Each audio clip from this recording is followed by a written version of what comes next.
Thân chào cả nhà, không nên xem chùa đâu đó. Nhớ đăng ký, like, comment để ủng hộ team nha. Ngày đầu tiên vào đại học, tôi được phân ở trong tòa nhà ký túc xá cũ hẻo lánh nhất trường. Nhìn tòa nhà ký túc xá cô đơn tồi tàn trước mắt, tôi luôn có một cảm giác ớn lạnh. Thậm chí có chút hối hận vì đã đến ngôi trường này. Điều bất lực là tất cả tân sinh viên chúng tôi đều được sắp xếp trong tòa nhà ký túc xá cũ này. Vừa vào cửa đã phát hiện không khác gì ký túc xá bình thường. Có một tủ quần áo lớn ở cửa, bên cạnh là giường tầng gồm 4 cái giường, còn có mấy cái bàn ghế nữa. Nhưng tôi bỗng nhiên nhìn thấy trên tủ ở cửa có dán một bản quy tắc ký túc xá. Mỗi phòng ký túc xá chỉ có 4 sinh viên. Nếu gặp thêm người khác, xin đừng để ý, người đó không tồn tại. Xin đừng nói chuyện với các bạn học khác ngoài 4 bạn trong phòng. Mỗi tối 10 giờ đúng giờ tắt đèn. Vui lòng bỏ qua bất kỳ tiếng gõ cửa nào. Đừng mở cửa. Nhớ khóa cửa sổ trước khi tắt đèn, để phòng trộm đột nhập. Đừng phơi quần áo ngoài cửa sổ sau 8 giờ tối, để phòng mất quần áo. Nhà vệ sinh ở góc bên phải của hành lang, chứ không phải bên trái. Xin hãy chú ý hướng đi. Vì ký túc xá cũ kỹ nên cách âm kém. Nếu nghe thấy tiếng động lạ trong nhà vệ sinh, đừng hoảng sợ, yên lặng rời đi là được. Tôi nhìn vào những quy tắc kỳ lạ này, ngầm đoán có phải là trò đùa của đàn anh khóa trên để lừa đám tân sinh viên chúng tôi không? Thế là tôi cũng không nghĩ nhiều. Sau khi đặt hành lý xuống, nhìn thấy bên cạnh giường có viết tên tôi, Lý Tử Hàm. Tôi trải chăn xong thì muốn đi vệ sinh. Lúc này tôi nhớ đến quy tắc trên tường đó. Nhà vệ sinh ở góc bên phải của hành lang, chứ không phải bên trái. Xin hãy chú ý hướng đi. Tôi cẩn thận mở cửa phòng ngủ, nhìn ra phía bên trái cuối hành lang. Rõ ràng treo bảng hiệu 3 chữ lớn nhà vệ sinh. Nhưng khi tôi nhìn về phía bên phải cuối hành lang, cũng có một tấm biển ghi nhà vệ sinh. Tôi chưa từng tin vào mấy truyền thuyết dân gian và chuyện ma quẻ. Nhưng sau vài giây do dự, cẩn thận làm theo quy tắc thì tốt hơn. Tôi đi vào nhà vệ sinh bên phải cuối hành lang, phát hiện bên trong chỉ có một mình tôi, yên tĩnh đến nỗi tôi dường như có thể nghe được cả tiếng tim mình đập. Tim tôi đập loạn nhịp, nhanh chóng chạy vào gian gần nhất, muốn tốc chiến tốc thắng. Đột nhiên, tôi nghe thấy giọng nói của một bạn nữ bên cạnh. Cậu là ai thế? Tôi sợ đến nỗi run cả người. Lúc này tôi nhớ đến quy tắc cuối cùng. Nếu bạn nghe thấy âm thanh lạ trong nhà vệ sinh, đừng hoảng sợ, yên lặng rời đi là được. Không ngờ tôi lại đụng phải nhanh như vậy. Tôi nín thở, sợ phát ra tiếng động gì. Bên cạnh có tiếng giày cao gót lạch cạch trên sàn. Hình như cậu ấy đang trèo lên. Đột nhiên có tiếng của bạn nữ kia truyền đến từ trên đầu tôi. Cậu là sinh viên mới à? Sao lại không để ý đến tôi thế? Tôi sợ quá. Chứ đừng nói là ngẩng đầu lên, giả vờ không nghe thấy. Tôi nhanh chóng kéo váy và mở cửa, rón rén rời khỏi nhà vệ sinh. Tiếng cười vang lên sau lưng tôi, nhưng tiếng cười đó thật kỳ lạ. Ngay khi tôi bước ra khỏi nhà vệ sinh, âm thanh kỳ lạ đó lập tức biến mất. Vừa rồi tôi giống như trải qua một ảo giác. Tôi sợ hãi tự an ủi mình. Ra ngoài thì không sao nữa. Tôi bất an trở về phòng ngủ.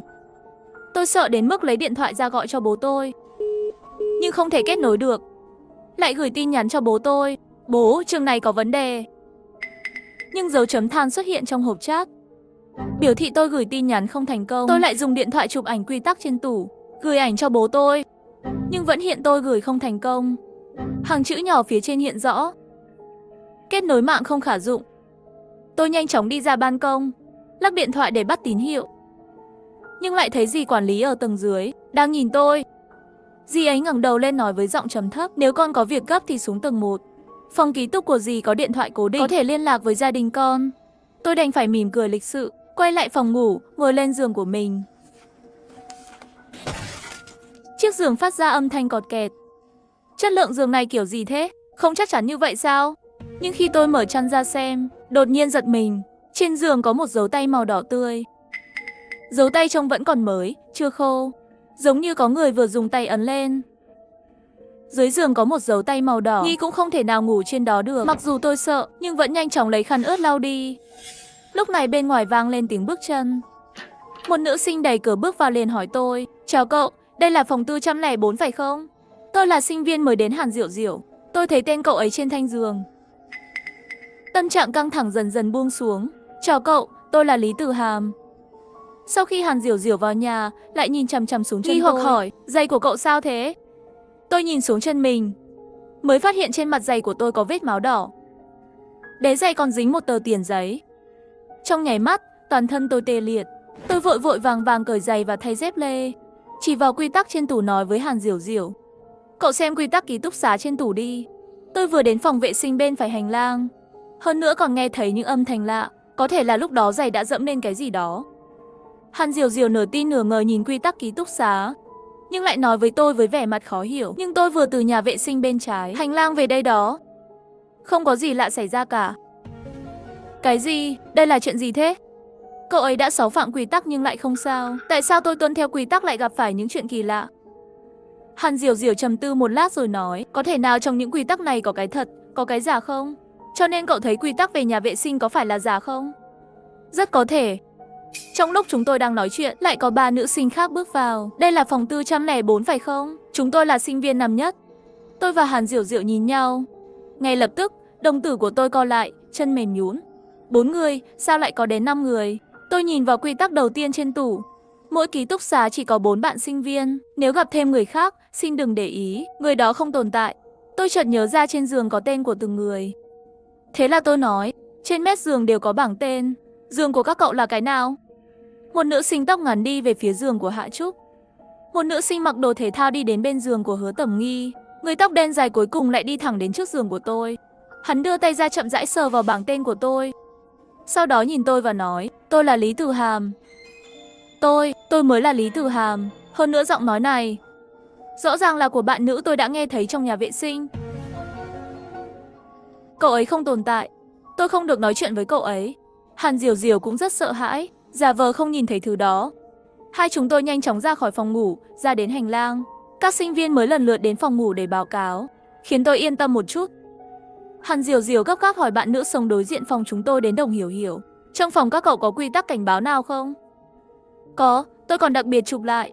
Cậu xem. Tôi và Hàn Diều Diều cùng nhau nhìn chằm chằm vào bức ảnh đó. Mỗi phòng ký túc xá chỉ có 4 bạn học. Nếu phát hiện có thêm người, xin vui lòng thông báo cho dì quản lý tòa nhà. Dì quản lý tòa nhà chỉ chịu trách nhiệm về an toàn phòng ngủ. Nếu bạn được mời vào phòng của dì ấy, xin vui lòng từ chối. Tắt đèn lúc 10 giờ mỗi đêm. Thời gian làm việc và nghỉ ngơi của giảng viên và sinh viên chắc chắn sẽ không có ai kiểm tra. Nhà vệ sinh và phòng ngủ tắt đèn cùng lúc. Đi vệ sinh ban đêm xin hãy chú ý an toàn. Vui lòng sử dụng nhà vệ sinh bên trái. Nhất định phải quý trọng bạn cùng phòng của bạn. Nội dung không giống với quy tắc của phòng chúng tôi.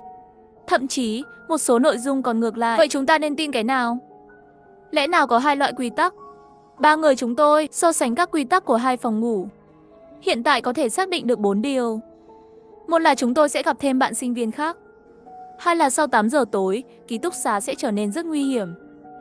3 là sau khi tắt đèn, tình hình càng thêm nguy hiểm. 4 là nếu chúng tôi phạm quy tắc, có thể sẽ bị vướng vào nó. Tôi và Hàn Diều Diều lần lượt đi đến nhà vệ sinh bên trái và bên phải, tạm thời cho rằng phòng bên trái an toàn. Thế là tôi và Hàn Diều Diều quyết định đi tìm quản lý trước. Đến tầng 1, sau khi dì quản lý nhìn thấy chúng tôi, liền đặt chiếc điện thoại kiểu cũ lên bệ cửa sổ. Có muốn gọi cho bố mẹ các con không? Trường chúng ta ở vùng sâu vùng xa, tín hiệu không tốt. Sinh viên có thể sử dụng điện thoại cố định của ký túc xá miễn phí, mỗi người giới hạn 3 phút.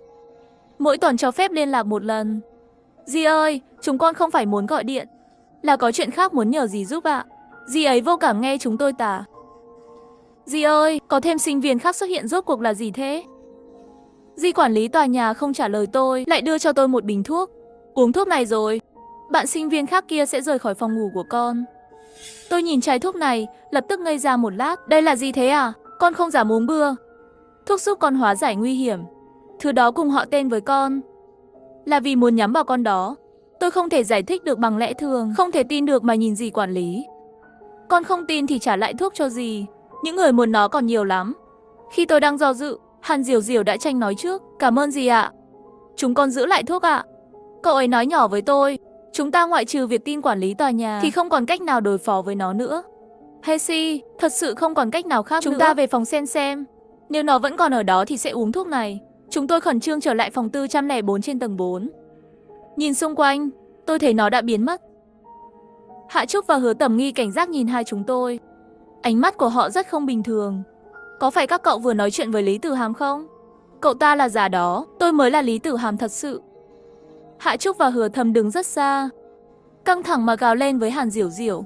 Cậu không cần mạng nữa sao? Mau qua đây với chúng tôi. Lý Tử Hàm bên cạnh cậu không phải con người.